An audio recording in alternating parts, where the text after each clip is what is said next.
اعوذ باللہ من الشیطان الرجیم بسم اللہ الرحمن الرحیم قال اللہ تعالیٰ فی القرآن المجید والفرقان الحمید رب اشرح لی صدری ویسر لی امری واحلل عقدۃ من لسانی یفقہوا قولی۔ عزیزان گرامی، آج کا ہمارا جو ویڈیو ہے یہ ایک لحاظ سے اسپیشل ہونے والا ہے، کیونکہ یہ ویڈیو کی وجہ بنی ہے ہمارے شیعہ پرسنل لاء بورڈ کے سابق صدر وسیم رضوی صاحب۔ انہوں نے سپریم کورٹ میں ایک یاچیکا داخل کی ہے اور وہ یہ چاہتے ہیں کہ قرآن مجید کی کچھ جو آیات ہیں ان کو قرآن مجید سے حذف کیا جائے۔ اس ویڈیو میں دو تین چیزیں وہ کہتے ہوئے نظر آتے ہیں۔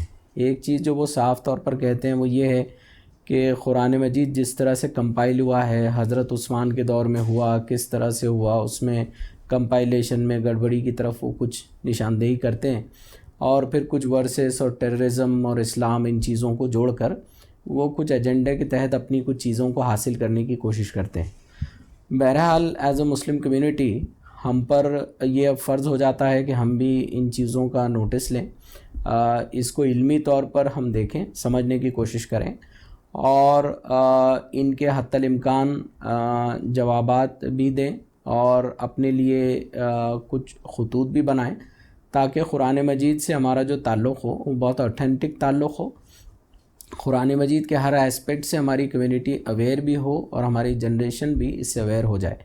اسی کو لے کر ہم یہ آج ویڈیو بنا رہے ہیں، جس میں کچھ چیزوں کو انشاءاللہ ہم کور کریں گے کہ ہسٹری آف کمپائلیشن آف قرآن کیسی رہی، اور کس طرح سے یہ جو ڈاؤٹس یا آیات کو لے کر کچھ جو چیزیں سرفیس پر آ رہی ہیں ان کے پیچھے ہسٹوریکل بیک گراؤنڈ کیا ہے۔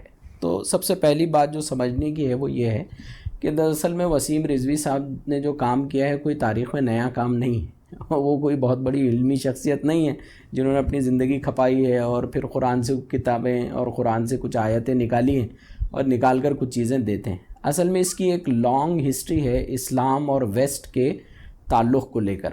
ویسٹرن اورینٹلسٹ نے اس کی پوری 1400 سال میں ایک ہسٹری رہی ہے کہ کب کب کہاں کیسے قرآن مجید پر لوگوں نے ایلیگیشن لگائے ہیں، اس کے اوتھینٹسٹی کو لے کر، اس کی ہسٹری آف کمپائلیشن کو لے کر، اس کی کچھ ورسز کو لے کر جو ڈاؤٹس کریٹ کیے گئے ہیں اس ہسٹری کو بھی ہم سمجھنے کی کوشش کریں گے۔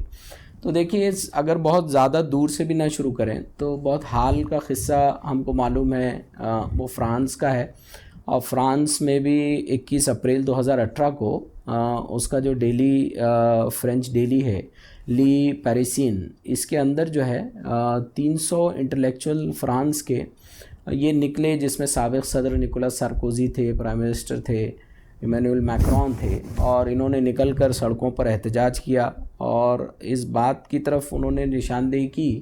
دراصل میں یہ پورے واقعے کی وجہ بنا ایک ایسے آدمی نے کسی کا جو ہے قتل کیا، اور وہ قتل کرتے وقت اس نے اللہ اکبر جو ہے کا نعرہ لگایا اور چھری سے قتل ہوا، اور اس کے نتیجے میں کہا کہ انہوں نے کہا کہ قرآن ایک اینٹی سیمیٹک تعلیم دیتا ہے، جوز اینڈ کرسچنز کے اگینسٹ یہ ہیٹ کرائمز کو جو ہے انسائٹ کرتا ہے، اور اس کی کچھ ورسز کو جو ہے وہ ڈیلیٹ کیا جانا چاہیے۔ اس کو لے کر، یہ ڈیمانڈ کو لے کر فرانس میں ایک بڑی تعداد، 300 لوگوں کی تعداد اٹھی، انہوں نے جلسہ نکالا، نعرہ لگایا۔ پھر ہم دیکھتے ہیں کہ حال ہی کا وہ بھی جو ایک واقعہ ہے، وہ واقعہ یہ بھی ہے کہ ایمینوئل میکرون نے بھی اس طرح کے کچھ احکامات جاری کیے ہیں کہ قرآن مجید سے کون سی چیزیں نکالی جائیں، اسلام سے کون سی چیزیں نکالی جائیں، وہاں کی مسجدوں کو، وہاں کے اماموں کو کچھ چیزیں گورنمنٹ کے اعتبار سے پابند کرنے کی کوشش کی۔ ایک رویہ تو یہ ہے۔ ایک اور رویہ اس میں یہ بھی ہے کہ کچھ لوگ جو ہے علمی تیاری کے ساتھ، ان کی اپنی ایک تیاری ہے، اور وہ یہ کرتے ہیں کہ بجائے قرآن مجید کے کچھ ورسز کو ڈائریکٹلی ڈیلیٹ یا نکال دینے کے، ان کی جو علمی چال ہوتی ہے وہ اس سے آگے کی ہوتی ہے، اور وہ علمی چال یہ ہے کہ قرآن مجید کی ورسز کو، آیات کو مخصوص ہسٹوریکل کانٹیکسٹ ہی میں باندھ دیا جائے۔ جیسے قرآن مجید نے قریش کے بارے میں یہ کہا تو اب یہ قریشی تک محدود تھا، اب یہ قرآن کی تعلیمات وہیں محدود تھی، وہیں ختم ہو گئی، اور اب اس سے آگے اس کا کوئی رول نہیں ہے۔ اسی طرح سے آپ صلی اللہ علیہ وسلم سے متعلق کچھ حدیثیں ہیں جن کو کانٹیکس، یا ہم جس کو بولتے ہیں شان نزول کے اعتبار سے مقید کر دینا قرآن کو، یہ بھی ایک ایسا سٹل انداز ہے جس کو لے کر اختیار کر قرآن مجید پر حملے ہوتے رہے ہیں، کیے بھی جا رہے ہیں۔ اور عام طور پر فکر یہ ہے ویسٹ میں یہ ہوتی ہے کہ جس طرح سے یہودیت آپ کہیں، جوڈیزم، کرسچینٹی جس طرح سے انلائٹنمنٹ کے دور سے نکلا ہے، وہ یہ چاہتے ہیں کہ اسلام کو بھی انلائٹن کیا جائے، بجائے یہ بات کو سمجھے کہ ایکچول میں اسلامک ٹیچنگز کیا ہیں۔ اس کی بیس میں جانے سے پہلے ہی وہ کوئی ایک ایجنڈے کے تحت چیزوں کو دینا چاہتے ہیں۔ اور اس کی تاریخ میں کئی ایسی مثالیں ہیں کہ جہاں قرآن کے اوپر ایلیگیشن لگے یا قرآن کو کچھ چیزوں کو ہدف کرنے کے لیے کہا گیا، جیسے 2007 میں الفرقان الحق کے نام سے قرآن چھپا، جس کو نیش ویلی قرآن بھی کہا جاتا ہے، اور یہ جو ایک بہت ہارڈ لائن نیو کون میگزین ہے، فرنٹ پیج اس کا نام ہے، اس کے اندر جو ہے اس کے بارے میں کافی تفصیل چھپی تھی۔ بل وارنر جو ہے، جو ہیڈ تھے CSPI کے، انہوں نے جو ہے یہ پروجیکٹ لیا، اور پروجیکٹ لے کر انہوں نے یہ قرآن تیار کیا، اور قرآن تیار کرنے کے بعد انہوں نے جو ہے اس کو الفرقان الحق بھی کہا، اور اس کو نیش ویلی قرآن بھی کہا جاتا ہے۔ انہوں نے کوشش کی کہ وسیع پیمانے پر اس قرآن مجید کے اس نسخے کی ترسیل ہو، اور اسلام کو انہوں نے ایک بلڈ تھرسٹی ریلیجن کے طور پر پیش کیا۔ یہ تو حال کی دو مثالیں ہیں، لیکن اس کی جو علمی میراث ہے وہ پرانی میراث اورینٹلسٹ سے جا کر ملتی ہے۔ دراصل میں مغرب یہ چاہتا ہے کہ اپنی اخلاقی اور تھیولوجیکل جو سپیریارٹی ہے یہ اسلامک دنیا پر اس کو مسلط کر دے، اور اس کے لیے ہم یہ دیکھتے ہیں، اور خاص طور پہ مسلمانوں کے لیے ایک بہت افسوس کا مقام ہے، اس کے لیے ہم یہ دیکھتے ہیں کہ ویسٹ کے کئی ایسے اسکالرز ہیں جنہوں نے اپنی 30 سال کی زندگیاں نکال دیں اسلام کو پڑھنے میں، اسلامی روایات کی گہرائی میں جانے میں، اور گہرائی سے جا کر کچھ مشکوک چیزوں کو اٹھا کر اس میں غلط ایبروگیشنز کر چیزوں کو اوپر لانے میں۔ اس میں کئی نام آتے ہیں، کچھ نمایاں طور پر مثالیں دے کر میں آگے بڑھ جاؤں گا۔ ایک مثال آتی ہے برگیسٹرسر کی، ایک مثال آتی ہے جیفری کی، ایک مثال آتی ہے منگانا کی، ایک مثال آتی ہے پریٹزال کی، ٹسڈیل کی۔ یہ نمایاں نام ہیں جو ویسٹرن اورینٹلسٹ اسکالرشپ کے اندر جنہوں نے بہت بڑے بڑے کام کیے ہیں، انہوں نے کئی کتابیں لکھی ہیں۔ صرف ایک مثال کے طور پر کیمبرج سے 1914 میں چھپی ایک کتاب ہے، leaves from the 3 ancient Quran, 3 ancient Quran کے کچھ نسخے۔ اس طرح سے جو ہے برگیسٹر نے جو ہے اپنی کتاب اس نے لکھی 1914 میں، کیمبرج نے جو ہے اس کو شائع کیا۔ اس کے بعد قرآن ایز اسکرپچر، یہ 1952 میں جیفری نے لکھی۔ یہ ایسی ٹیکسٹ ہیں جن کا کہ کچھ ڈیٹیل انالیسس بھی ضروری ہے، اور اس میں دیے گئے کرٹیسزمز کو بھی مسلمانوں کو بھی اور مسلمز کی ینگ جنریشن کو بھی سمجھنا ضروری ہے کہ قرآن کو لے کر یہ جو ہسٹوریکل آرگیومنٹس ہیں ان کے پیچھے دلیلیں کیا ہیں۔ اکثر جو کرٹیسزم ان کتابوں میں پایا جاتا ہے، یا اس سے پہلے جو لکھی گئی کتابیں ہیں جو پایا جاتا تھا، وہ یہ ہے کہ ایک زون آف کرٹیسزم ہے کمپائلیشن کو لے کر، قرآن کس طرح سے کمپائل ہوا، کس طرح سے ایک جگہ ایک صحیفے کی شکل میں آیا، کتاب کی شکل میں آیا۔ دوسرا ہے الگ الگ آیات کو لے کر، ظاہر ہے کچھ آیات وائلنس اور اس طرح کی کچھ چیزیں۔ دوسرے اس اعتبار کو لے کر کہ قرآن مجید دراصل میں ایک اوریجنل نزولی وحی نہیں ہے، بلکہ گزشتہ کی جو نزولی کتابیں ہیں جیسے توریت اور انجیل، ان کی ایک نقل ہے جو نعوذ باللہ من ذالک رسول اللہ صلی اللہ علیہ وسلم نے کر لی ہے۔ اور کچھ ایسی چیزیں ہیں جو ڈیلیبریٹ ڈسٹورشنز آف دا قرآن، مطلب قرآن کے نسخوں میں ڈیلیبریٹ ڈسٹورشن کر کے ان کو منظر عام پر لایا جائے، ان کو پبلک سپیس میں لایا جائے، اس کی بھی کوشش ہوئی ہے۔ اور کمپائلیشن سے اکثر جو یہ ایلیگیشنز ہیں، ان کی وجہ دراصل میں کچھ 2-3 بیسک ریزنز ہیں۔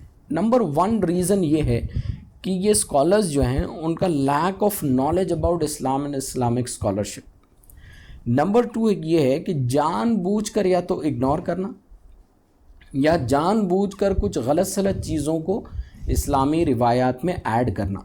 اور تیسرا یہ ہے کہ جان بوجھ کر مسلم ایجوکیشنل پالیسیز کیا ہیں اس کو نظر انداز کرنا۔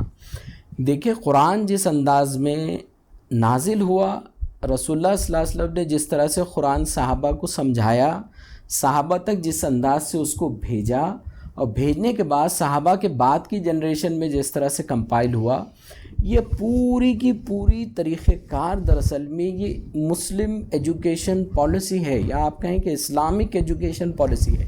اگر آپ اسلامک ایجوکیشن پالیسی کو نہیں سمجھیں گے تو آپ سکرپچرز کی اوتھینٹسٹی کو ہی سمجھ نہیں پائیں گے۔ اور کئی مرتبہ ہم یہ دیکھتے ہیں کہ قرآن مجید جو ہے اس کو مسلمان بھی کئی جگہ سمجھنے میں، یا کوئی اورینٹلسٹ کی کتاب کوئی نوجوان پڑھ لے تو اس کے کنفیوز ہونے کے جو ہے امکانات ہوتے ہیں، کنفیوز ہونے کا جو ہے چانس ہوتا ہے۔ پہلا دیکھیں، وہ فلوگیٹ کی مثال ہے۔ فلوگیٹ نے 1847 میں ایک قرآن مجید کا ایک اس نے نسخہ تیار کیا۔ اس نسخے کی وجہ کیا ہے اور اس کی بیس کیا ہے؟ دیکھیے، ہم سب جانتے ہیں کہ قرآن مجید کو پڑھنے کے الگ الگ انداز ہیں، ویز آف ریسیٹیشن جس کو ہم بولتے ہیں، قرات جن کو بولتے ہیں، یہ 7 ہیں من جملہ۔ قرآن مجید جب لکھا جاتا ہے تو 7 میں سے کسی ایک قرات کے انداز پر لکھا جاتا ہے۔ ہم بہت زیادہ اس کی ٹیکنیکل ڈیٹیلز میں اس ویڈیو میں نہیں جا سکیں گے، لیکن موٹے طور پر بنیادی چیزیں میں ضرور آپ لوگوں کے سامنے رکھ دوں گا۔ کوئی بھی قرآن مجید کا نسخہ اگر لکھا جائے گا تو 7 میں سے کسی ایک قرات کو فالو کرے گا، لیکن اس کے اوپر اسلامک ایجوکیشن پالیسی کا ایک بڑا گولڈن رول فٹ ہوتا ہے۔ اس کے بعد ہی کسی ایک ریسیٹیشن کے ذریعے قرآن مجید لکھا جائے گا، اور وہ گولڈن رول کیا ہیں؟ وہ 2 رولز ہیں۔ آپ چاہے تو 7 میں سے کسی بھی قرات کے نسخے کو فالو کر سکتے ہیں، لیکن شرط یہ ہے کہ یہ 2 گولڈن رولز آپ فالو کریں۔ رول نمبر 1 کیا ہے؟ رول نمبر 1 یہ ہے کہ عثمانی جو صحیفہ ہے، عثمانی صحیفے کا جو مین خاکہ ہے، اس کا جو اسکیلیٹن ہے، اس میں آپ کا یہ خاکہ فٹ ہوتا ہو، آپ کا یہ مصحف فٹ ہوتا ہے۔ اگر اس میں یہ فٹ نہیں ہوگا تو آپ اس کو یوز نہیں کر سکتے ہیں۔ تو اٹ شوڈ فالو، آپ کا جو قرات کا طریقہ ہے، it should follow the Uthmanic script skeleton. Number 2 کیا ہے؟ قرات کی کچھ سنتیں ہیں یا میتھڈولوجیز ہیں، آپ نے وہ میتھڈولوجیز فالو کرنی چاہیے۔ جب آپ یہ 2 گولڈن رولز کو فالو کریں گے، اس کے بعد 7 میں سے کسی بھی قرات کو آپ چنیں، اس قرات میں آپ قرآن چھاپ بھی سکتے ہیں، اس قرات میں آپ قرآن مجید کو لکھ بھی سکتے ہیں، اور لکھا بھی جاتا ہے، اور اسی طرح سے مصحف جو ہے وہ پرنٹ بھی ہوتا ہے۔ اب اس فیوگل نے کیا کیا؟ اب دیکھیں، اس 2 چیزیں ہیں۔ ایک، تحسین تو یہ بات کی ہے کہ اس کی ان ڈیپتھ اسکالرشپ کتنی ہے، اس کی اسٹڈی کتنی ہے، اور اتنی گہرائی میں اسٹڈی کر کے اس نے کتنی باریکی سے فتنہ نکال کر جو ہے اس نے کھڑا کیا۔ اس نے یہ کیا، اس نے کہا کہ یار یہ سب چیزیں الگ ہیں۔ اس نے یہ کیا، 7 قراتوں کو استعمال کیا۔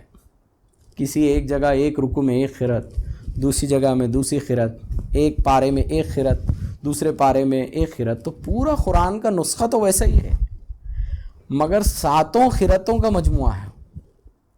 اور جو وہ قرآن بنا، جو کمپائل ہوا، اور جو منظر عام پر جب آیا یہ قرآن، تو ظاہر ہے اللہ نے ضمانت لی ہے اپنی کتاب کی، اور اللہ نے یہ بھی دعویٰ کیا ہے کہ کوئی ہے جو میری طرح ایک آیت تو لا کر بتائے اس کی طرح۔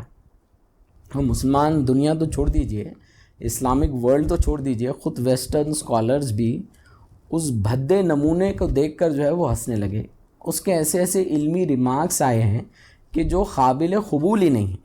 دوسرا جو مثال ہے، وہ مثال جو ہے وہ 1949 کی ہے۔ 1949 میں بلیچریس نام کا جو ہے ایک اورینٹلسٹ ہے، اس نے بھی جو ہے قرآن مجید میں جو ہے ڈسٹورشن کیا۔ اس نے جب قرآن مجید کا نسخہ بنایا اور اس کا فرینچ زبان میں جو اس نے ٹرانسلیٹ کیا، تو اس نے 2 اہم چیزیں کی اور ڈیلیبریٹلی کی۔ نمبر 1 اس نے کیا کیا؟ نمبر 1 اس نے یہ کیا کہ قرآن مجید کے سورتوں کا جو آرڈر ہے، یعنی سورہ فاتحہ ہے، پھر سورہ بقرہ ہے، پھر آل عمران ہے، پھر نساء ہے، یہ سورتوں کے آرڈر کو اس نے تبدیل کر دیا، مکس کر دیا۔ دوسری بڑی گڑبڑی اس نے کیا کی؟ اس نے 2 آیتیں اضافی طور پر قرآن مجید میں ایڈ کر لی۔ تو یہ نسخے بھی ہم دیکھتے ہیں کہ تاریخ میں ہم کو شواہد کی طور پر ملتے ہیں، بلکہ ایسے کئی واقعات ہیں۔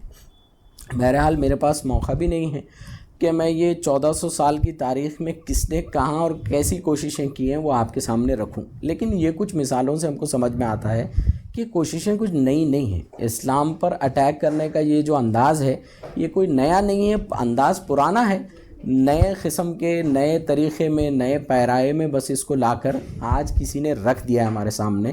ہم کو بہت زیادہ تعجب ہونے کی بھی ضرورت نہیں ہے، بہت زیادہ مشتعل ہونے کی بھی ضرورت نہیں ہے، بلکہ اس کو علمی طور پر ہم کو سمجھنے کی ضرورت ہے۔ کئی ایسے نام ہیں جن کا ہم نام بھی نہیں لینا چاہیے، کیونکہ نام لے کر ہم مشہور کیوں کریں کسی کو، کیوں جو ہے منظر عام پر جو ہے وہ نام لائیں۔ کئی ایسے اسکالرس کے جو ہے وہ نام آتے ہیں۔ اب آئیے پہلے کویشچن کی طرف۔ وہ پہلا کویشچن ہے تدوین قرآن کو لے کر کہ قرآن مجید کس طرح سے کمپائل ہوا اور قرآن مجید کے کمپائلیشن کی کیا ہسٹری ہے۔ اس ہسٹری کو سمجھنے سے پہلے سب سے اہم چیز جو آج کے دور کی اور 1400 سال پہلے کے دور کی جو ہم کو سمجھنا ضروری ہے، وہ there are some very basic things. جب ہم آج کے دور کو اٹھا کر تاریخ میں کھینچ کے لے کر چلے جاتے ہیں تب تاریخ کو سمجھنے میں گڑبڑ ہو جاتی ہے، یا تاریخ کے ماضی کے دور کو کھینچ کر آپ حال میں لے کر آ جائیں گے تب بھی تاریخ کو سمجھنے میں ہم گڑبڑ کر دیں گے۔ تو دیکھیں، سب سے اہم بات جو میں کمپائلیشن کے بنیاد کے طور پر آپ کے سامنے رکھنا چاہتا ہوں وہ یہ ہے کہ جب قرآن مجید کمپائل ہوا یا قرآن مجید جب نازل ہو رہا تھا، دنیا میں پیپر نام کی کوئی چیز کا ایجاد ہی نہیں ہوا تھا۔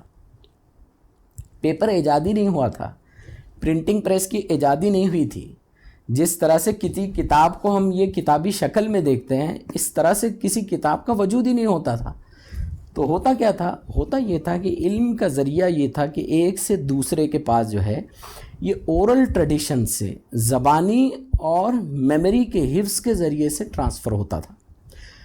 ہم یہ دیکھتے ہیں کہ دراصل میں تاریخ میں سب سے پہلا پیپر جو ایجاد ہوا وہ ہوا سن 1300 کے لگ بھگ، اور 1500 1600 آنے تک جو ہے ہم یہ دیکھتے ہیں کہ پرنٹنگ پریس کا ایجاد ہوا۔ اور یہ جو ٹیکنالوجی تھی پیپر بنانے کی، یہ دراصل میں چائنیز ٹیکنالوجی تھی۔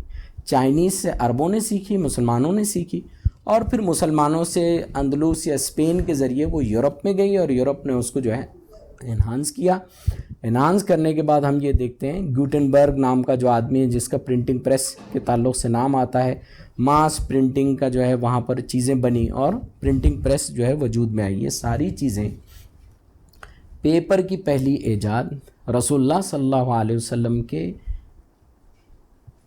600 سے 700 سال کے بعد ہوئی۔ تقریباً 700 سال کے بعد پیپر کی ایجاد ہوئی۔ اس کو سمجھنا بہت ضروری ہے۔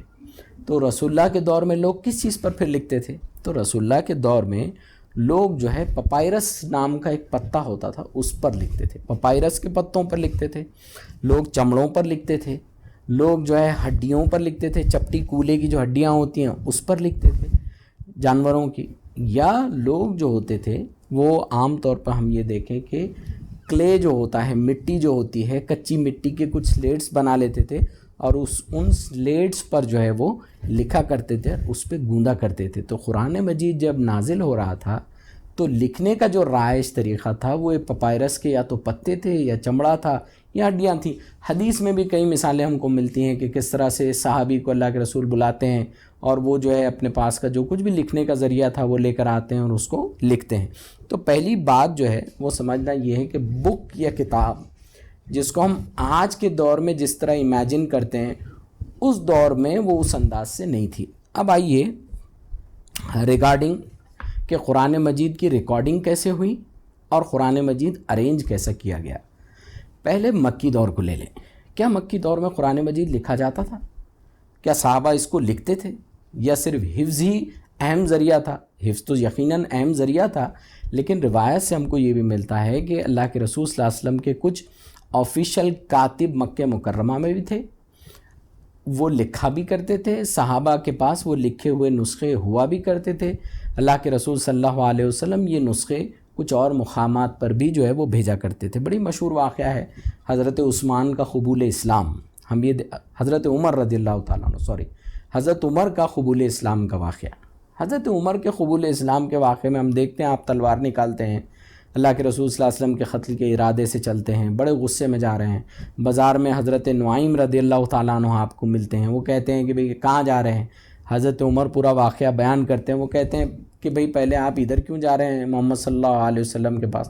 پہلے آپ اپنے گھر کی خبر لیجئے، اپنے بہنوں کی خبر لیجئے، وہی اسلام قبول کر چکے ہیں۔ حضرت عمر بڑے غصے میں وہاں پہنچتے ہیں۔ جیسے ہی آپ گھر میں داخل ہوتے ہیں تو حضرت خباب بن الارز جو ہے قرآن مجید کی جو ہے وہ تلاوت جو ہے وہ کر رہے تھے، اور ان کے پاس جو ہے ایک پارچمنٹ یا پپائرس کا ایک ٹکڑا تھا جس پہ قرآن لکھا ہوا تھا، اور وہ حدیث کے بالکل جملے ہیں کہ جیسے یہ داخل ہوتے ہیں، حضرت عمر رضی اللہ تعالیٰ عنہ کی بہن جو ہیں فاطمہ، وہ جھٹ سے حضرت خباب بن الارت کے ہاتھ سے وہ لیتی ہیں اور اپنی مانڈی کے نیچے جو ہے اس ٹکڑے کو چھپا لیتی ہیں۔ اس سے بات اصل میں ثابت ہوتی ہے کہ دراصل میں قرآن مجید جو ہے مکی دور میں بھی جو وہ لکھا جاتا تھا، اور جس طرح سے وہ لکھا جاتا تھا، حضرت ابن عباس رضی اللہ تعالیٰ عنہ ہیں، الزہری رحمہ اللہ ہیں، وہ یہ کہتے ہیں کہ قرآن مجید کی جس طرح سے مکہ مکرمہ میں آیتیں نازل ہوتی، وہ ریکارڈ بھی کی جاتی اور وہ بتائی بھی جاتی۔ اس کی کئی مثالیں ہم کو ملتی ہیں۔ دیکھیے مکہ مکرمہ میں اللہ کے رسول صلی اللہ علیہ وسلم کے کچھ کاتب بھی تھے۔ یہ کون تھے؟ زید بن ثابت کا نام تو بڑا مشہور ہے، لیکن کئی کاتب ہیں مکہ مکرمہ میں۔ جو کاتبوں کے نام آتے ہیں وہ دو اہم ہیں۔ امام ابن حجر العسقلانی اپنی مشہور بخاری کی شرح میں جو ہے اس کو نقل کرتے ہیں، اور وہ کہتے ہیں کہ عبداللہ بن سعد بن السرح رضی اللہ تعالیٰ عنہ، یہ وہ صحابی ہیں جو اللہ کے رسول صلی اللہ علیہ وسلم کے مکی دور کے کاتب ہیں۔ ایک اور روایت ہے جس کو امام السیوطی رحمہ اللہ جو ہے اپنی کتاب اور اپنی تفسیر الدر المنصور میں جو ہے وہ لکھتے ہیں، اور وہ یہ کہتے ہیں خالد بن سعد بن العاص رضی اللہ تعالیٰ، یہ مکے کے صحابی ہیں، یہ بھی اللہ کے رسول صلی اللہ علیہ وسلم کے آفیشیل کاتب تھے۔ امام القطانی رحمہ اللہ وہ جو ہے ایک روایت کو جو ہے وہ نقل کرتے ہیں، اور ایک بڑی اچھی روایت ہے۔ اللہ کے رسول ابھی ہجرت آپ نے کی نہیں ہے، آپ مکے میں ہیں، لیکن مدینہ سے لوگ بیعت کر کے گئے ہیں، بیعت کرنے کے بعد آپ سے آتے ہیں، ملتے ہیں۔ اللہ کے رسول صلی اللہ علیہ وسلم ان کو جو ہے قرآن کے کچھ حصے دیتے ہیں۔ تو یہی روایت کو ابن القطانی جو ہے وہ نقل کرتے ہیں۔ وہ یہ کہتے ہیں کہ اللہ کے رسول صلی اللہ علیہ وسلم کے ایک صحابی ہیں، انصاری ہیں، رفیع بن مالک الانصاری رضی اللہ تعالیٰ عنہ۔ رفیع بن مالک الانصاری رضی اللہ تعالیٰ عنہ جو ہے یہ آئے اللہ کے رسول صلی اللہ علیہ وسلم کے پاس، عقبہ کے مقام پر جو ہے آپ ملنے آئے، اور اللہ کے رسول صلی اللہ علیہ وسلم نے قرآن مجید کی کچھ لکھی ہوئی آیات کے کچھ جو ہے پرچے جو ہے آپ کے ہاتھ میں تھمائے۔ یہ لے کر جو ہے وہ مدینہ پہنچے۔ مدینہ پہنچ کر آپ نے جو ہے تمام صحابہ کو جو ہے وہ جمع کیا، اور جمع کر کے ان پیجز سے آپ نے تمام لوگوں کو قرآن مجید کی وہ آیات سکھائیں اور ان تک منتقل کی۔ تو دیکھیے ایک بات یہاں یہ سمجھ میں آتی ہے کہ قرآن مجید مکی دور میں لکھا بھی جاتا تھا، آپ کے کچھ آفیشیل کاتب بھی ہوتے تھے، اور باضابطگی سے رسول اللہ جو ہے اس کی باضابطہ خود نگرانی کیا کرتے تھے۔ اب مدینے میں ہجرت ہوتی ہے، مدینے میں آفیشیل کاتب کتنے تھے؟ تو زید بن ثابت کا تو بڑا نمایاں نام ہے، یہ اللہ کے رسول صلی اللہ علیہ وسلم کے چیف کاتب تھے، لیکن زید بن ثابت کے علاوہ 65 صحابی ہیں جن کے نام آتے ہیں جو اللہ کے رسول صلی اللہ علیہ وسلم کے کاتب ہوتے تھے، جن کو کاتب وحی کہا جاتا تھا۔ 65 اصحاب کے نام آتے ہیں، اور یہ 65 اصحاب میں سب سے نمایاں نام زید بن ثابت کا ہے۔ رسول اللہ صلی اللہ علیہ وسلم جو ہے کسی ایک صحابی کو بلاتے، ان کو جو ہے جو نازل ہوا قرآن ہے وہ سناتے، اور ان سے کہتے کہ آپ لکھیے۔ وہ صحابہ لکھتے، لکھنے کے بعد رسول اللہ صلی اللہ علیہ وسلم کا یہ طریقہ تھا، اسی کو اسلامک نالج کی جو میتھڈولوجی ہے، اسلام کا نالج کا ٹرانسمیشن کا جو ذریعہ ہے، اس کے کچھ اصول یہاں پر بنتے ہیں۔ 2 مقامات پر یہ اصول بنے، ایک دار ارقم میں یہ اصول بنے، تفصیل نہیں ہے کہ ہم اس میں جائیں، دوسرے صفہ میں یہ اصول بنے۔ اللہ کے رسول صلی اللہ علیہ وسلم کا جو اصحاب صفہ کا گروہ تھا وہاں یہ اصول بنے، جہاں اللہ کے رسول کے کچھ رولز ہوتے تھے جن کے تحت آپ کام کرتے تھے، یہ علمی کام ہوتا تھا۔ تو آپ کسی صحابی کو بلاتے، اکثر زید بن ثابت کہتے ہیں کیونکہ میرا گھر جو ہے مسجد نبوی سے بہت قریب تھا، تو رسول اللہ مجھے آواز دیتے، کہتے کہ جاؤ اپنا انک اور لکھنے کرنے کا سامان لے کر آؤ، اور اس پر جو ہے مجھے ڈکٹیٹ کراتے۔ ڈکٹیٹ کرنے کے بعد جو ہے اس چیز کی جو ہے وہ پروف ریڈنگ ہوتی، اور پروف ریڈنگ ہونے کے بعد رسول اللہ صلی اللہ علیہ وسلم یہ بھی بتاتے آپ کو، یہ جو آیت میں نے ڈکٹیٹ کی ہے، یا جو یہ آیتوں کا حصہ میں نے ڈکٹیٹ کیا ہے، یہ قرآن مجید میں کہاں اور کہاں آئے گا، کس صورت کے بعد آئے گا، کہاں آئے گا، اور کس انداز سے آئے گا۔ ایک حدیث ملتی ہے، کئی کتب احادیث میں جو ہے وہ آتی ہے، ترمذی شریف میں ہے، ابو داؤد میں ہے، امام حنبل کی مسند میں ہے، الحاکم کے اندر ہے، جہاں پر رسول اللہ صلی اللہ علیہ وسلم جو ہے وہ بلاتے اور کہتے کہ بھئی آپ یہ آیت کو لکھیں، اور لکھنے کے بعد یہ کہتے کہ یہ فلاں صورت کے فلاں آیت کے بعد آئے گی، یہ فلاں صورت میں فلاں جگہ اور فلاں مقام پر آئے گی۔ اسی کو بتانے کے لیے ہم یہ دیکھتے ہیں کہ عبداللہ ابن عباس کی کچھ روایتیں ہیں، ابی ابن کعب رضی اللہ تعالیٰ عنہ کی کچھ روایتیں ہیں، زید بن ثابت رضی اللہ تعالیٰ عنہ کی کچھ روایتیں ہیں، اور بہت واضح روایتیں ہیں جہاں وہ یہ روایتیں ہم کو بتاتی ہیں کہ یہ بات رسول اللہ صلی اللہ علیہ وسلم کو کہ قرآن مجید کی کون سی آیت کہاں آئے، یہ جبرائیل امین خود بتاتے تھے۔ جب جبرائیل علیہ السلام یہ وحی لے کر آتے اللہ کی طرف سے، تو رسول اللہ صلی اللہ علیہ وسلم کو آپ اسپیسیفکلی انسٹرکٹ کرتے کہ یاد ہو جانے کے بعد یہ وحی کا حصہ جو مصحف ہوگی، فائنل فنشڈ پروڈکٹ ہوگا، اس میں کہاں آئے گا، کس طرح سے رکھا جائے گا۔ اور اسی طرح سے رسول اللہ صلی اللہ علیہ وسلم کا ایک اور ایجوکیشنل پالیسی کا ایک اور طریقہ ہوتا ہے۔ کچھ جمعہ میں جب ظاہر ہے کہ کچھ قرآن مجید کمپائل ہو جاتا ہے، ایک بڑا حصہ آ جاتا ہے، کوئی چیز آ جاتی ہے، رسول اللہ کا یہ معمول تھا کہ کچھ جمعہ کے مواقع سے رسول اللہ صلی اللہ علیہ وسلم خطبہ جمعہ کے موقع سے پوری قرآن مجید کی صورتوں کی تلاوت کرتے، صحابہ کے پورے مجمع کے سامنے وہ تلاوت کی جاتی، تاکہ قرآن کے یہ جو حصے ہیں یہ صحابہ کے سامنے جو ہے وہ ریفریش ہو جائیں اور ریفریش ہو کر وہ سامنے رہیں۔ ظاہر بات ہے اب تاریخ میں یہ جو آرگیومنٹس آئی ہیں، ڈسٹریبیوٹیڈ آرگیومنٹس آئی ہیں، یہ کہاں سے آئی ہیں؟ دراصل میں تاریخ میں ہم دیکھیں تو صحابی رسول کے پاس، کچھ اصحاب کے پاس قرآن مجید کے کچھ حصے، کچھ نسخے، کچھ پارشل کاپیز جو ہے ہوا کرتی تھی۔ اسی کو اورینٹلسٹ نے لیا ہے اور مس کوٹ کر کے مس ریپریزنٹ کرنے کی انہوں نے کوشش کی ہے۔ ظاہر ہے کہ صحابہ پہلے ہی وہ لکھنے پڑھنے لوگوں کا دور نہیں تھا، اکثر لوگ لکھنا پڑھنا نہیں جانتے تھے، جو لکھنا پڑھنا جانتے تھے وہی بہت کم تھے، اور یہ بہت کم لوگوں میں سے کچھ لوگ تھے جو کچھ صحیفے اپنے پاس رکھتے ہیں۔ میں صرف کچھ مثالیں اور نمایاں مثالیں، ان کی تفصیل میں تو میں نہیں جا سکتا، مگر نمایاں مثالیں آپ تمام کے سامنے رکھتا ہوں۔ ابن فارس نے جو ہے اس کو نقل کیا ہے کہ الگ الگ صحیفے جو ہے، الگ الگ قرآن کے نسخے جو ہے، یا الگ الگ آپ کہیں کہ صورتوں کے حصے صحابہ کے پاس ہوتے تھے۔ جیسے مصحف ابی ابن کعب رضی اللہ تعالیٰ عنہ، یعنی ابی ابن کعب رضی اللہ تعالیٰ عنہ کی جو مصحف تھی اس میں کیا حصے ہیں، تو وہ یہ لکھتے ہیں ھذا مصحف ابی ابن کعب، یہ ابی ابن کعب کی مصحف ہے، مبدوء بالفاتحہ، اس کی شروعات ہوتی ہے سورہ فاتحہ سے، ثم البقرہ، ثم النساء، ثم آل عمران، ثم انعام۔ سورہ فاتحہ کے بعد جو ہے سورہ بقرہ، پھر اس کے بعد سورہ نساء، پھر اس کے بعد آل عمران، سورہ انعام۔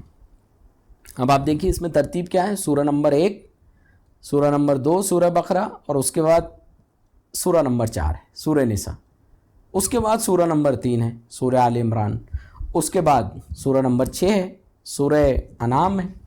تو یہ ان کی مصحف تھی۔ دوسری ایک اور مصحف ہے، بڑی مشہور ہے، اس پر پوری علوم القرآن کی بحثیں ہیں، بہرحال میں اس کی تفصیل میں نہیں جاتا ہوں۔ دوسری مصحف ہے وہ عبداللہ ابن مسعود رضی اللہ تعالیٰ عنہ کی، عبداللہ ابن مسعود رضی اللہ تعالیٰ عنہ کی جو مصحف ہے بہت کمپریہنسو مصحف ہے۔ عبداللہ ابن مسعود کی جو مصحف ہے وہ ہے کانا مبدوء للبقرہ، وہ شروع ہوتی ہے سورہ بقرہ سے، ثم النساء، ثم آل عمران، کہ قرآن مجید میں 114 صورتیں ہیں، ان کا جو مصحف تھا اس میں 113 تھی، 113 میں سورہ فاتحہ انہوں نے جو ہے اپنے مصحف میں انہوں نے انکلوڈ نہیں کی تھی۔ اور آپ ترتیب بھی دیکھیں تو پہلے سورہ بقرہ، پھر نساء، اور اس کے بعد پھر آل عمران، اور پھر آگے کی ترتیب ہے۔ اس کے بعد ایک اور مصحف ہے، یہ مصحف حضرت علی رضی اللہ تعالیٰ عنہ کی مصحف ہے۔ اس مصحف کے تعلق سے آتا ہے کانا مرتباً علی نزول، کانا مرتباً علی النزول اولہ الاقرا، یعنی حضرت علی کے پاس جو نسخہ تھا قرآن مجید کا، ان کی پرسنلائز قرآن کی کچھ صورتوں کی جو کاپی تھی وہ انہوں نے نزولی ترتیب کے اعتبار سے تھی۔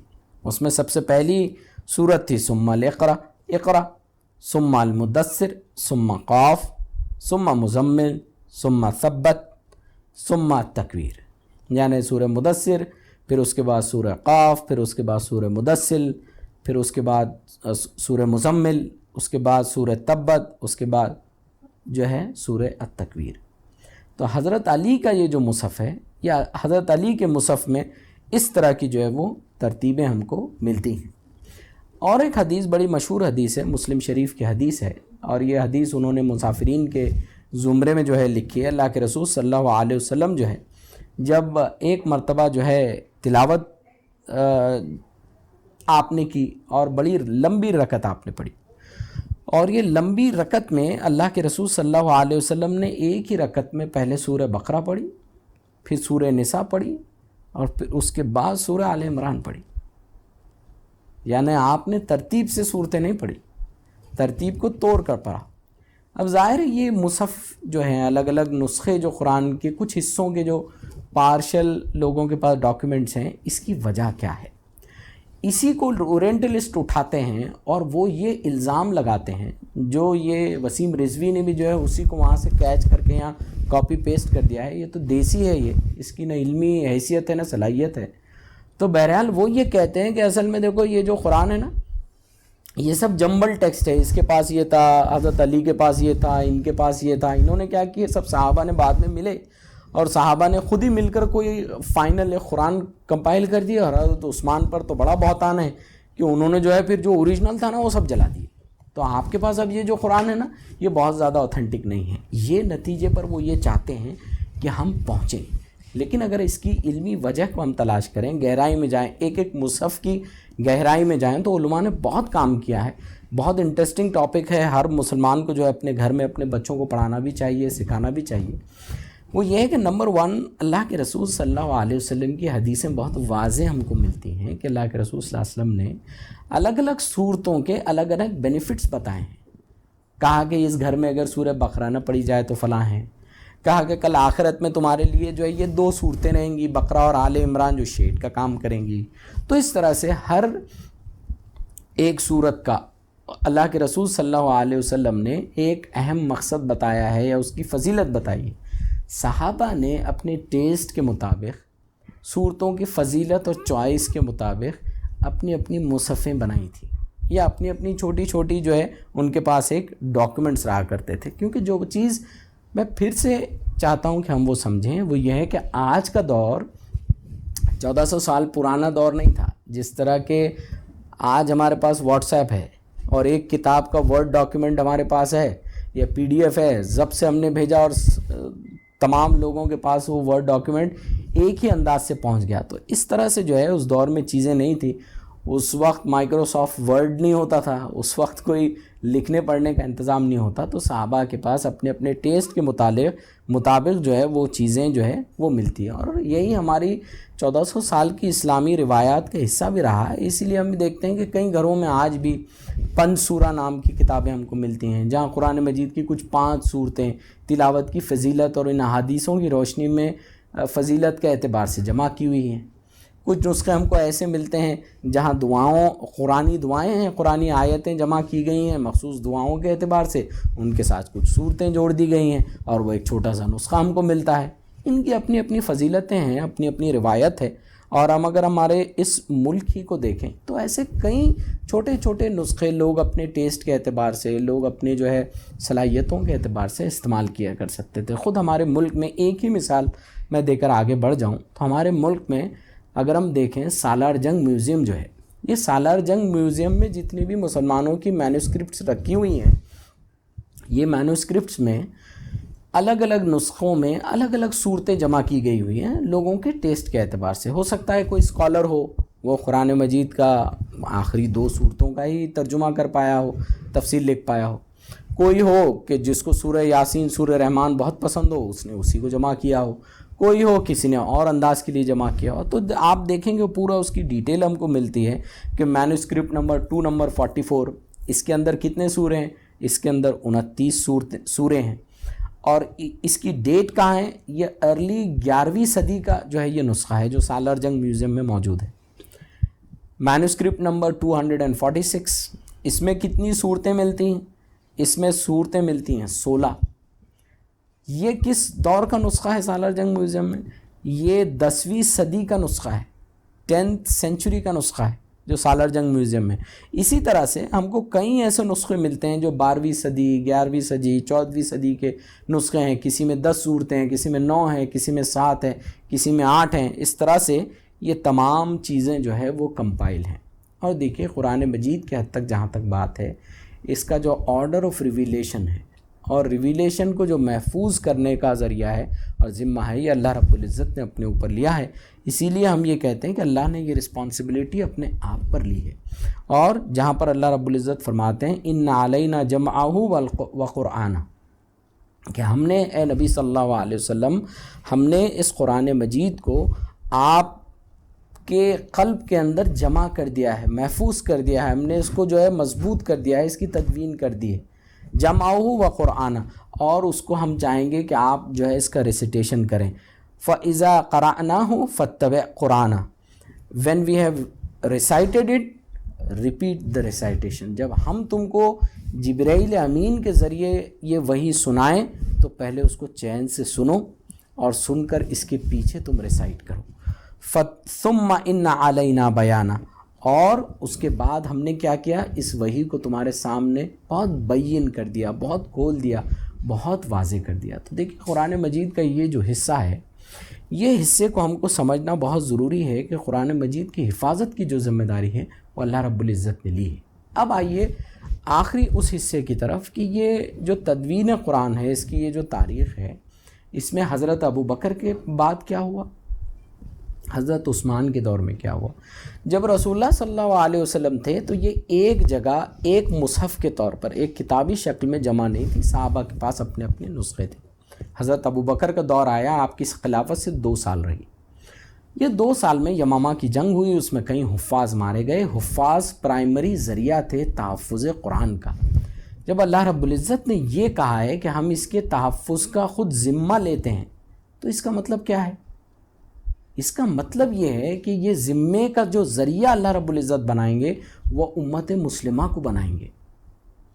اس کا ذریعہ ہمارے گھروں میں پیدا ہوگا, ہمارے بچوں اور ہماری نئی نسل میں جب حفاظ پیدا ہوں گے یہ تحفظ قرآن کا ذریعہ بنیں گے, اور تا قیامت اللہ ان کو پیدا کرتا رہے گا. تا قیامت یہ پیدا ہوں گے, ان کی پیداوار کو ہم نہیں روک سکتے.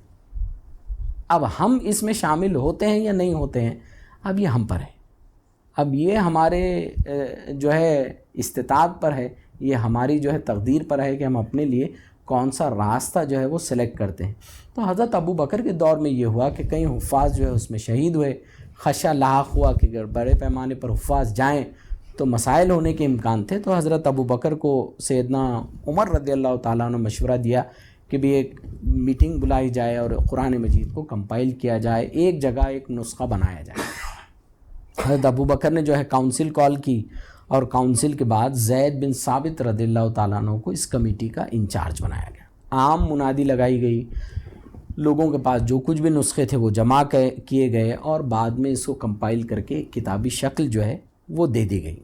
اب یہ کتابی شکل جو دی گئی ہے تو زید بن ثابت رضی اللہ تعالیٰ عنہ نے کس طرح سے اصول فالو کیے اس کی تدوین کے لیے. بہرحال یہ گہرا موضوع ہے کہ جو لکھی ہوئی پارچمنٹ آئیں, کبھی کوئی ہڈی آئی, کبھی کوئی چمڑا آیا, کبھی کوئی پیپر کا ٹکڑا آیا, اس کے لیے رولز کیا بنے تھے. اورل اگر کسی نے ٹریڈیشن دی ہیں, اپنے حفظ سے قرآن مجید بنایا ہے, اس کے لیے کیا اصول بنے تھے. تو اتنے سٹرنجنٹ اصول ہیں کہ آج کی دنیا, علمی دنیا خود بھی اگر ان اصولوں کو دیکھے تو بہچکی رہ جائے گی کہ یہ اصولوں کو پریگنیٹ کرنا, یہ اصولوں کو توڑنا یا اس سے باہر نکلنا ناممکن ہے. کوئی ایک چیز جمع ہو جائے جس میں اتنی اوتھینٹسٹی جو ہے وہ باقی ہو. اسی لیے اس میں سند کا خیال رکھا گیا. جب آپ کے پاس وہ نسخہ لایا گیا, کوئی لکھا ہوا نسخہ, تو نسخے پر جو ہے لکھ کر لانے والے کے اوتھینٹیکیٹڈ آٹوگرافڈ کاپیز ہی کو جو ہے قبول کیا گیا. اس کے بعد اورل ٹریڈیشنز کو جو ہے لیا گیا. تو یہ تمام اصول ہیں. پھر حضرت ابوبکر کے دور میں یہ ایک سنگل کاپی کے طور پر کمپائل ہوا.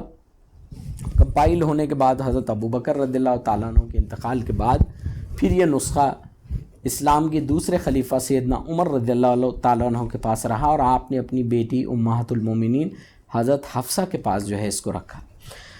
حضرت عثمان کے دور میں اسلام کئی مملکتوں میں پھیلا. عراق میں پھیلا، یورپ کے نیچے کے حصے میں پھیلا، ایجپٹ میں گیا، افریقہ میں گیا، اور اس کے تیز اور آگے اور دور جانے کی جو رفتار تھی یہ حضرت عثمان کے دور میں اور بڑھ گئی۔ حضرت عمر کے 10 سال کے بعد پھر حضرت عثمان آتے ہیں، وہ خلیفہ بنتے ہیں، لیکن آپ کے دور میں ہم یہ دیکھتے ہیں کہ ریسیٹیشنز کو لے کر، قرآن کی قراءت کو لے کر ڈسپیوٹس ہونے لگے۔ اس کی وجہ کیا تھی؟ اس کی وجہ یہ تھی کہ اسلام جو تھا وہ بہت سارے نان عرب لینڈز میں پہنچ گیا تھا۔ آذربائیجان آپ لے لیں، ارمینیا لے لیں، یعنی یورپ کا نیچے کا حصہ، اسپین اور وہاں کا نیچے کا حصہ، ایجپٹ کا حصہ، جہاں عربی نہیں بولی جاتی تھی۔ ظاہر بات ہے جہاں عربی نہیں بولی جائے گی وہاں ایک الگ تلفظ میں جو ہے کوئی زبان بولی جائے گی۔ جیسے آپ دیکھیں انگلش میں بھی اسی طرح کا رول ہے، یورپین انگلش تھوڑی سی الگ ہے اور امریکن انگلش تھوڑی سی الگ ہے۔ کچھ جگہ کوئی لفظ کو سی سے لکھا جاتا ہے تو کچھ جگہ کوئی لفظ کو کے سے لکھا جاتا ہے، کچھ جگہ ایس یوز ہوتا ہے تو کچھ جگہ زیڈ یوز ہوتا ہے۔ تو یہ سارے لینگویج کی ڈیٹیلز ہیں، اسی طرح سے عربی کی بھی ڈیٹیلز ہیں۔ ہم یہ دیکھتے ہیں کہ حضرت عثمان رضی اللہ تعالیٰ عنہ کے دور میں یہ جو الگ الگ ریسیٹیشنز تھے، اس کی وجہ سے جو کمپلینز آنے لگی، آپ نے پھر ایک کاؤنسل کال کی۔ کاؤنسل کال کرنے کے بعد یہ الگ الگ ریسیٹیشنز کے آپ نے تمام نسخے الگ الگ جگہ سے منگائے۔ حضرت حفصہ سے جو ہے وہ اوریجنل کاپی آپ نے لے لی۔ اوریجنل کاپی لینے کے بعد آپ نے جو ہے کہ ایک 12 صحابیوں پر مشتمل ایک کمیٹی بنائی، اور پھر اس کمیٹی نے پورے نسخوں کو جو ہے کمپائل کیا، ان کو دیکھا، ان کو چھانا، ان کو پٹکا، اور یہ جو ایک اوریجنل حضرت ابوبکر کے دور میں کمپائلڈ کاپی تھی اس سے ٹیلی کیا، اور ٹیلی کرنے کے بعد ایک فائنل پروڈکٹ انہوں نے بنایا جس کو مصحف عثمانی کہا جاتا ہے۔ اور یہ مصحف عثمانی جو ہے پھر اس کی سرٹیفائیڈ کاپیز حضرت عثمان رضی اللہ تعالیٰ عنہ نے کوفہ، بصرہ، سیریا جو ہے وہ بھیجی۔ نہ صرف کاپیز بھیجیں بلکہ آفیشیل قراء بھی بھیجے، قاری بھی بھیجے، کہ یہ کاپی کے ساتھ ایک قاری جائے جو آفیشیل قراءت کیسے کی جاتی ہے اس کو منتقل بھی کرے، اس کو سمجھائے بھی۔ تو اس طرح سے یہ اسٹرنجنٹ جو را مٹیریل تھا، یہ اسٹرنجنٹ اسکالرشپ تھی، اسلامی اصول، علمی اصول جو تھے ان کی پابندی کی گئی۔ ہم دیکھیں کہ پھر یہ جو کچھ بھی کمپائلیشن ہوا تھا اور یہ جو کچھ بھی را مٹیریل جمع ہوا تھا، کسی کے پاس کا کچھ نسخہ، کسی کے پاس کا کچھ نسخہ، پھر یہ میٹنگ میں صحابہ کی طے ہوا کہ بھئی اس کا کیا جائے۔ حضرت عثمان رضی اللہ تعالیٰ عنہ کے مشورہ آیا کہ ان تمام جو ہے نسخوں کو اب جلا دیا جائے اور یہ آفیشیل کاپیز کو جو ہے وہ برقرار رکھا جائے اور اسی سے جو ہے آفیشیل کاپیز بنے۔ تمام صحابہ اس پر ایگریڈ ہوئے اور صحابہ کے متفقہ فیصلے سے اور یونانیمس ڈیسیجن جس میں حضرت علی رضی اللہ تعالیٰ عنہ خود شامل تھے، یہ ڈیسیجن دیا گیا، اور قرآن مجید کا وہ عثمانی نسخے اور آج کے نسخے ہم کاپی کر کے دیکھ سکتے ہیں۔ قبطاپی میوزیم میں ہے، مکہ میں ہے، مدینہ میں، الگ الگ جگہ یہ نسخوں کے کچھ حصے اور نسخے پائے جاتے ہیں۔ اسی لیے ہم یہ دیکھتے ہیں کہ پہلا یہ جو ایلیگیشن ہے قرآن کی تدوین کو لے کر وہ یہ ایلیگیشن ہے۔ دوسرا جو ایلیگیشن لگا ہے وہ قرآن مجید کی ان آیات کو لے کر لگا ہے کہ قرآن مجید ٹیررزم کی تعلیم دیتا ہے، قرآن مجید میں تشدد پسند ورسز ہیں، ان کو نکالا جائے، قرآن کو ان سے خالی کیا جائے۔ تو بہرحال یہ ایلیگیشن ماضی میں لگتے رہے ہیں، ابھی موقع نہیں ہے کہ ہم وہ تمام ورسز اور ان کی تفسیر اور ان کی تفصیلات بیان کریں، لیکن مختصر میں جس چیز کو سمجھنا وہ یہ ہے کہ اگر اسلام کس طرح سے پھیلا، کیا اسلام جو ہے وہ طاقت کی بنیاد پر پھیلا، تلوار کی بنیاد پر پھیلا؟ تو ہم دیکھیں کہ میں چاہوں گا کہ آپ تمام یہ خاص طور پہ آپ کے گھر کے ینگسٹرز کو آپ یہ کتاب ضرور پڑھائیں۔ گھر کے ینگسٹرز جو ہے یہ کتاب کو ضرور پڑھیں، ہر گھر میں یہ کتاب ہونی چاہیے۔ یہ کتاب کون سی ہے؟ The spread of Islam in the world اس کتاب کا نام ہے، اور یہ کتاب لکھی ہے پروفیسر تھامس آرنلڈ نے، غیر مسلم ہے یہ، اور تھامس آرنلڈ نے یہ کتاب لکھی ہے، اور یہ کتاب کے ذریعے انہوں نے بتایا ہے کہ کس طرح تاریخ میں اسلام ایک پرامن مذہب کے طور پر پھیلا ہے دنیا میں۔ تو آپ یہ کتاب کو ضرور پڑھیں، اس کو ضرور متعارف کریں۔ اب آئیے ان آیات پہ۔ ان آیات کو سمجھنے کے لیے جو کتاب میں سمجھتا ہوں کہ ہر ایک نے پڑھنی چاہیے وہ یہ کتاب ہے مولانا سید ابوالعلا مودودی رحمۃ اللہ علیہ کی الجہاد فی الاسلام۔ اس میں تصور جہاد کو بہت تفصیل کے ساتھ مولانا نے ڈیل کیا ہے، اور اس میں اگر ہم دیکھیں تو اس کے انڈیکس ہی کو دیکھیں، اس کی جو ہے جس طرح سے کتاب کو انہوں نے جو ہے تدوین کیا ہے، جس طرح سے لایا ہے، اس کے مضامین ہی کو دیکھیں تو بہت بہتر مضامین ہیں کہ کیسے جو ہے اسلام جو ہے اس میں جہاد کی حقیقت کیا ہے، کیا اصول ہیں، اسلام کے اندر جو ہے مدافعانہ یا ڈیفینسو وار کی کیا پالیسی اور اسٹریٹجی ہے، اشاعت اسلام اور تلوار، کیا اسلام تلوار کے زور پر پہنچا، یہ اس کا ایک چیپٹر ہے، اسلامی قوانین آف پیس اینڈ وار، اس کے اوپر ایک چیپٹر ہے، اور لاسٹ کا جو حصہ ہے وہ مولانا نے اپنی یہ کتاب میں جو لکھا ہے وہ بہت زبردست حصہ ہے۔ انہوں نے اس کے لاسٹ کے حصے میں یہ لکھا ہے کہ انٹرنیشنلی دنیا میں پیس اور وار کے کیا رولز اینڈ ریگولیشنس ہیں۔ At the end of the day United Nations کی بھی ایک جو ہے پیس کیپنگ فورس ہے، at the end of the day America کی بھی ایک جو ہے آرمی ہے، ملٹری ہے، ہر ملک کی ایک آرمی اور ملٹری ہوتی ہے جو اس کے ڈیفنس کا ذریعہ بنتی ہے۔ تو جب ہم حالت جنگ میں ہوتے ہیں، when you are in a state of war, when you are fighting a battle in the battlefield, تو قرآن مجید کی وہ جو آیات ہیں وہ دراصل میں بیٹل فیلڈ کے اصولوں کو ڈسکرائب کرتی ہے۔ اب ان آیات کو کانٹیکس سے نکال دیا گیا اور کہہ دیا گیا کہ قرآن مجید سورہ توبہ میں کہتا ہے کہ جہاں کافر ملیں ان کا قتل کر دو، مطلب بس اب مسلمان تلوار لیے کھڑے ہیں اور گھوم رہے ہیں کہ کہاں کافر ملے کہ ان کو قتل کریں۔ بات سمجھنا یہ کہ اسٹیٹ آف وار کے کیا اصول ہیں، what are the rules and regulation that the Quran gives about war and peace, یہ وہ آیات ہیں جس کا تذکرہ کچھ لوگ کرتے ہیں، اس کو آؤٹ آف کانٹیکس پیش کر کے، اس کی غلط تشریح اور تعبیر پیش کر کے اسلام کو بدنام کرنے کی کوشش کرتے ہیں، اور یہ دراصل میں اسلاموفوبیا کی ایک بڑی سازش کے تحت اسلاموفوبیا کا ایک ایلیمنٹ ہے جو ہمارے سامنے آتا ہے۔ اسلاموفوبیا کیا ہے، کس طرح سے آتا ہے، تو آپ جو ہے یوٹیوب کا ایک بہت اچھا چینل ہے ہدایت پروڈکشنز کہہ کر، آپ اس کے اندر اسلاموفوبیا کے نریٹو پر کچھ بہت اچھی ویڈیوز آئی ہیں۔ میری آپ تمام سے گزارش رہے گی کہ ان ویڈیوز کو آپ تفصیل سے دیکھیں اور اس نفسیات کو سمجھنے کی کوشش کریں کہ کیوں مسلمانوں کو اپنے مذہب کی بنیاد پر ٹارگٹ کیا جاتا ہے، اس کے لیے نریٹو کیسے ڈھونڈے اور بنائے جاتے ہیں، مسلمانوں کے اگینسٹ میں میڈیا میں نریٹو کس طرح سے کھڑا کیا جاتا ہے،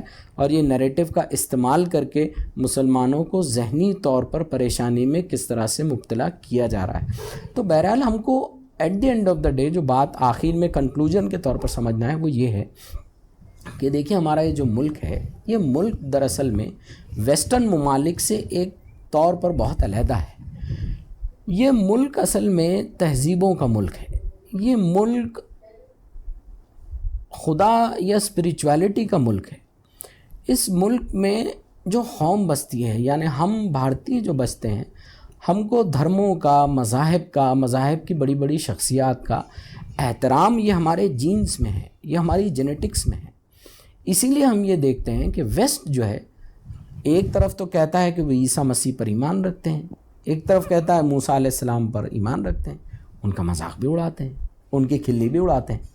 ادب اور مذاق دونوں ایک ساتھ نہیں چل سکتے، یعنی آپ کسی کو بہت بڑا اسپریچول ہستی بھی مانیں، اس کا مذاق بھی اڑائیں، یہ دونوں چیزیں ایک جگہ جمع نہیں ہو سکتی۔ تو ہماری یہ ملک کی تہذیب رہی ہے کہ ہم تہذیب کا ملک ہیں، مذاہب کے ملک میں رہتے ہیں جہاں کئی مذاہب کے ماننے والے لوگ ہیں، اور اس طرح کی یہ جو سازشیں اور ویڈیو آتے ہیں دراصل میں یہ کمیونل ٹینشنز کو فلیئر اپ کرنا، سماجی ماحول کو بگاڑنا، یا جیسے وسیم رضوی صاحب ہیں، یہ ظاہر ہے کہ اوورٹلی تو اہل تشیع نظر آتے ہیں، شیعہ ہیں، لیکن پوری شیعہ کمیونٹی آج ان کے اگینسٹ ہے، ان کی اس بے وقوفی اور حماقت کے اگینسٹ ہے۔ شاید یہ بھی ایک سازش ہے کہ مسلمانوں کو جو ہے شیعہ اور سنیوں کو لڑا دیا جائے۔ تو اس طرح کے فتنے اٹھتے رہتے ہیں، ہم جتنا ان کو بڑھاوا دیں گے، جتنا ان کے بارے میں جو ہے شیئر کریں گے تو ان کو اتنی ہوا ملتی ہے۔ بہتر اس کا طریقہ کار یہ ہے کہ ہم اپنے دین اور اس قرآن کو سمجھیں۔ دیکھیں جب ہم یہ کہتے ہیں کہ اللہ نے اس کے تحفظ کا ذریعہ لیا ہے، اللہ نے اس کی ذمہ داری لی ہے، تو وہ ذمہ داری اہل ایمان کے تھرو اس کرۂ زمین پر جو ہے پوری ہوتی ہے۔ اللہ وہ کام اہل ایمان سے لے گا، ذمہ داری تو اللہ کی ہے، اللہ اہل ایمان کے دلوں میں ڈالے گا اور اہل ایمان سے جو ہے وہ کام لیتا رہے گا۔ اسی لیے ہم یہ دیکھتے ہیں کہ آج کا بھی ماحول دیکھیں، مجھے یاد ہے جب پریزیڈنٹ بل کلنٹن جو ہے ان کے اگینسٹ میں امپیچمنٹ ٹرائل چلا تھا، آج ڈونلڈ ٹرمپ کے اگینسٹ بھی امپیچمنٹ ٹرائل ہے، تو پریزیڈنٹ کلنٹن کے اگینسٹ بھی امپیچمنٹ ٹرائل چلا تھا اور نیوز میڈیا چینلز نے خوب جو ہے ڈسکشن چلایا تھا۔ یہ جب ڈسکشن چلا تھا تو ہم دیکھیں گے کہ یہ ڈسکشن کے چینل پر، میں اس لیے بھی ماضی کی مثال دے رہا ہوں، اس کی ایک اہمیت ہے۔ اصل میں یہ ڈسکشن کا جو کچھ بھی موضوع چلا تھا، یہ ڈسکشن کے موضوع میں آپ دیکھیں گے کسی بھی ایکٹر، کسی ٹینس پلیئر کو بلا کر اس سے لیگل ایشوز کے اوپر یا امپیچمنٹ ٹرائل کے اوپر اس کی اوپینین جاننے کی کوشش نہیں کی گئی تھی۔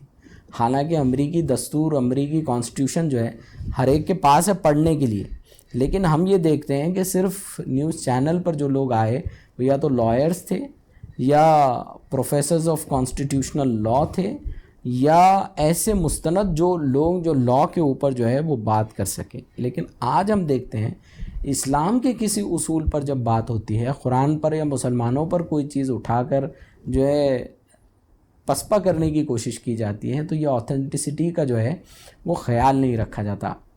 آپ کہہ سکتے ہیں کہ ایوری ٹام ڈک اینڈ ہیری، ہر چلتا اٹھتا جو ہے اٹو بجر بٹو اٹھتا ہے اور قرآن کے بارے میں، دین کے بارے میں، مذاہب کے بارے میں، سماج کے بارے میں، سماجیات کے بارے میں اپنی اوپینین جو ہے وہ دنیا میں دیتا پھرتا ہے۔